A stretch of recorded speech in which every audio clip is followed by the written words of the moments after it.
Good morning, family and friends. Uh, I know everyone had a blessed weekend as I observed. To God be the glory for that. Today, I would like to speak about addiction, the silent killer. I received a couple of messages from some people which prompted me to speak about addiction. They didn't say anything to me about addiction, but it's just some things that they shared that just triggered some things in me. And I heard this song. I cherish the day. I cherish the day I won't run away. I cherish the day I won't be afraid. And it made me think about addiction. You know, I've lost a lot of people in my life due to addiction, as have you. I was sitting here and I was thinking about it, and I said, well, I would call addiction the silent killer because it silently kills people. It takes them away.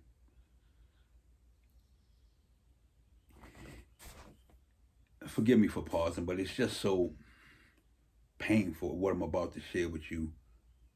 But it's truthful and it's needed and it's timely. It's time, you know. That's why I said I cherish the day I won't be afraid. I cherish the day I won't run away. Years ago, could have been like, no, I'll give you the exact time. About 20 years ago. Let's say 20 years ago. 20 years ago, uh, I made a conscious decision to get clean. And I told myself that I was going to call this transformation by way of thought. This transformation came about because so many people who love me, deposited so much in me, cared so much about me. I was forced to come to terms with it. I was incarcerated, and one of my brothers came to see me, and he was dying, and he had AIDS. And he was so upbeat, so this it didn't bother him. He said, I'm going to college, I'm doing this, that, and the other.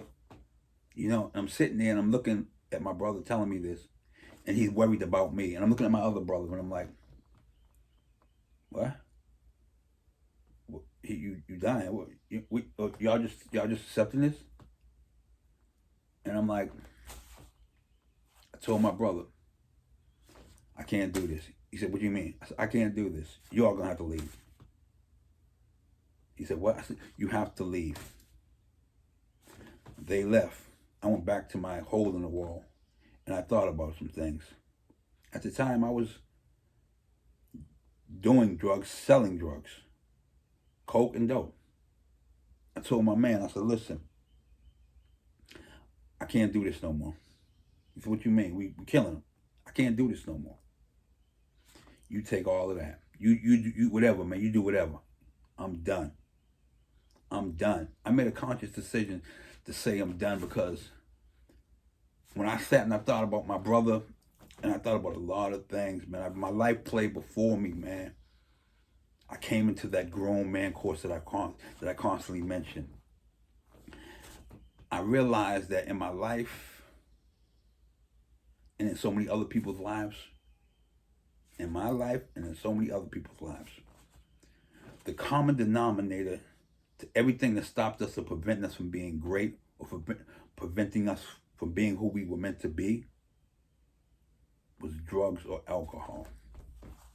I sat there and I went through every situation in my life, and I said the only time I got jammed that there was a flaw was I was high, going to get high around somebody who was high. Drugs wiped out damn near my entire family, my brothers. OD, AIDS, murder, drug related, alcohol related. My first cousin, I sat there and tried to reason with him to stop. He said, this is what I'm gonna do. You know, when people love you more than you love yourself, and you start to see what these drugs are doing, and you realize, which is a crucial point, the common denominator, drugs and alcohol, every bad thing that ever happened to you is based on these scenarios. The people we lost, man, you know, you hear it said, and I'm saying this to the people who are out there struggling right now. Meet and makers make it. It's not a slogan. It's real. Meet and makers make it. One day at a time. Meet and makers make it.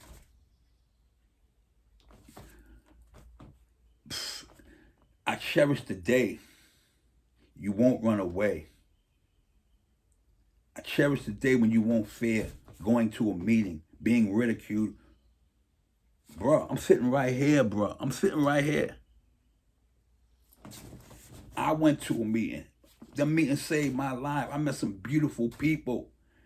I've talked to sisters about their significant other being on drugs and alcohol, and I tell them, when he comes up out of that, he gonna be 10 times greater than he was when he was on that. It's true. In your right state of mind, your greatness will be revealed. You've got to give yourself the chance. You got to sit with yourself and chop up the pie and realize that everything that bad that ever happened to you, every shady deal or deed you did, you was under the influence of something. You was doing something. When you cheated on your significant other, whatever, you was on something. In your right state of mind, man means mind, you wouldn't do these things. Bruh, I'm saying this because I'm telling, like I said, wiped out my whole family, bruh. Bruh, wiped out. You know, I wiped out my whole family. I can no longer go to some of my brothers for advice. They helped me down, man. My brother, when he told me that, he came up and told me that thing about age. You know what I remember most about that? And I equated to the story in the Bible, Joseph. He died so that I could live. He died so that I could live. He came up, he was more concerned with me than I was myself. Bruh, in real life, bruh, I'm done. I'm done. I'm done with that foolishness, bruh. That stuff is a silent killer, bruh. It takes us out the game. Recovery is a beautiful thing, man. It's beautiful, man. Being in your right state of mind, being there for your family, man. Think about your mother. Think about your sister, man. Sleepless, cryless nights, man. You know, shout out to my nephews. When I went 20 years based on when I denounced this stuff before I fell back into it. Because the goals I set in my right state of mind, I achieved them I knocked them off the box so fast, I got bored. So let me try this again. Bam! Ran right into that wall again. Almost took me out again. Had a nephew tell me, you know, I love you. I don't want you to be a drunk uncle. What? You want me to what? I don't want you to be the drunk uncle. I applaud him for having the courage to say that to me. And I applaud myself to realize, to step up to the plate and say, that's a role I'm not going to take. That's a role that's not befitting for me. Man mean mind. When you know yourself, you know what you're supposed to do. The drunk uncle. How much do they pay for that? Bro, I'm about having things. How much do they pay for that? Penitentiary and death? No, I can't. I can't. I don't want that. I don't want that contract. I want the contract with life. I want the contract with life, where I can support my family, watch my nieces, nephews, and kids grow up. I want that part. That's the part of the movie I want. I want to be respected. I want to help people. I want to serve my community. Bro, what I'm sharing with you today, and sisters, is very painful for me, but it's the real. It's the real. Can't nobody tell me it can't be done. I done did it, bro. I done lost. I don't. You know, bro. I done lost my brothers, bro. Not one, not two, not three, not four. Close to my entire family. I only have one brother left today, and it's painful. And let me tell you how painful it is. Prior to that, bro, the only person I seen die of natural causes was my father. And my sister said, she shared with me. She's a matriarch. She said, Dad, you know what it was like for Dad to watch his sons go before him? Wow. Never thought about it. Never thought about it. But you know one thing I did do? When I denounced that foolishness and told my mans them, y'all handle that. I'm done with that. I sat down and I wrote a letter to my father. And I told him that I had the wrong information. I was wrong. And I mailed it. And my sister. Because my father was, to me, when I came into my right time, he was the sharpest cat I knew. He showed me how to get my grind on. He showed me how to get my grind on. And when he seen me walking around looking less than a man, he'd give me this look. Well, I knew what the look meant. That was my man. You see, there's a lot of things that I missed out on because of them getting high. You know what I'm saying, bro? I got flyers, bro. A whole drawer full of flyers of dudes that I played with in a ballpark that are gone. Because they kept it concealed, their condition, what they were suffering from. They didn't want nobody to know because they didn't want to be ridiculed. You know, I'm up, you ain't up. Bruh. The minute that person that you try to keep down or try to belittle comes into his right state of mind, all bets are off. I'll bet on him. I'll bet on that person that comes out of recovery that he runs circles around the cat who try to belittle him and pop his collar to him rather than help him up, give him a job. Here's a couple of dollars, but it ain't for you to get high. Recovery, addiction. Recovery is a beautiful thing, man. Bruh. Like I said, I had goals. I had set goals for myself. I knocked them goals off. When I got clean, I knocked them goals off so fast. You know, and there's people who observed me and they said, you meant to do this. Oh yeah. Yeah, it was all scripted. Just like it was a script. Just like they got a script for the drunk uncle, for the dope fiend uncle. I can't play that part. That's beyond my skill set. To God be the glory. That's beyond my skill set. I have to decline that role. You know, like I said, my childhood friends. One thing, they were so instrumental in me being me, because when they see me clean, they didn't feel a certain way. They just said, "P, it is what it is, man. Keep doing what you're doing." Broke my heart, man, and I try to help them in any way I could. You know, as recently about a year ago, I seen a friend. I came through Boston. Me and my other friend, childhood friend. We got out and we gave the brother some money, man. But I seen the brother, man, and I said, I'm not coming back. I'm not coming back here. It was just, that was my friend. I ate over his mother's house. Addiction is real. Bruh, addiction is real. Get the help you need. Don't be afraid. Don't be afraid like I was for so many years. Well, if I look a little good today, nobody will notice. They notice. They notice.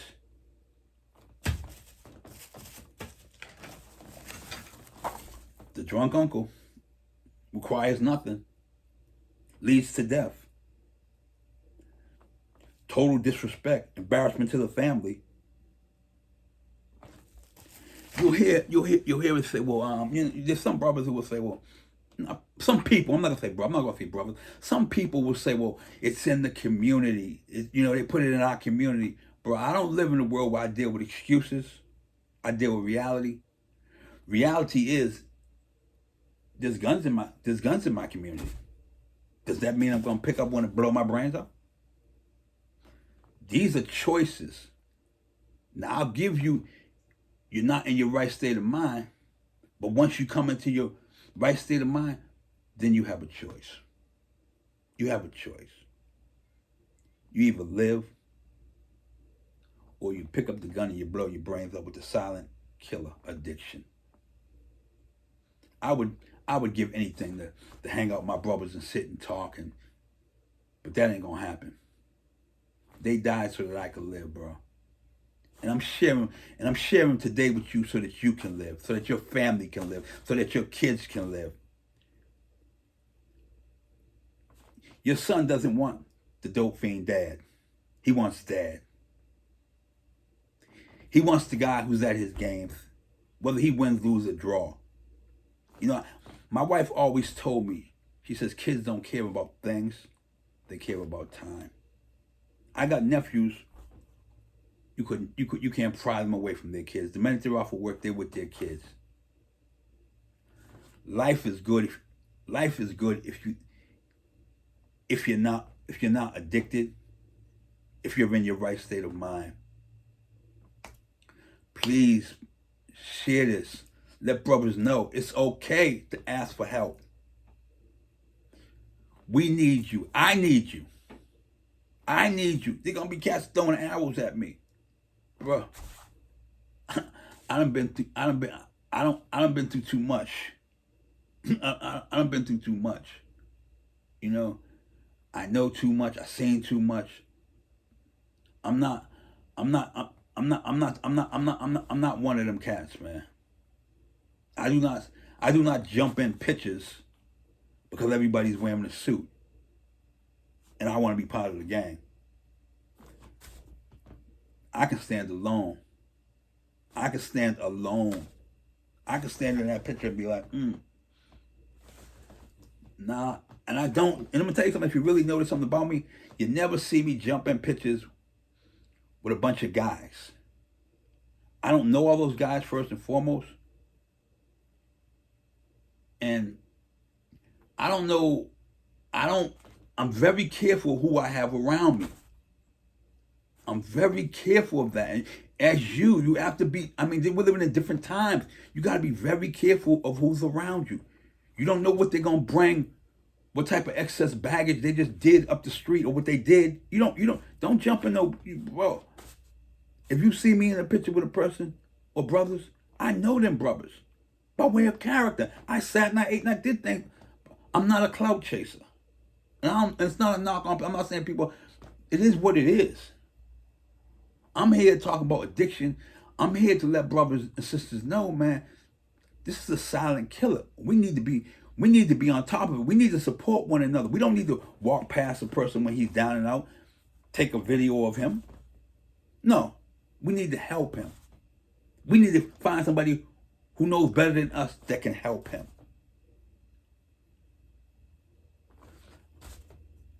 I'm gonna end on that note. But this was heavy on my heart. A sister thanked me for being there for her nephew, Chewy Louie. Again, I wish I could have did more. It was an honor to help my brother. It was an honor to bring him to my home and say, you can have what I can have. You see anything you need, take it. Bro, I don't pretend. People will tell you what I say, I live. The stories I tell you, I've been through. Push yourself away from that table, bro. Go to this table. Them recovery people are beautiful. They want to see you win. I know people in recovery that was riding bicycles that own their own business now. Recovery is a beautiful thing. Let's preach this. Let's not. You know what? We gotta remain anonymous.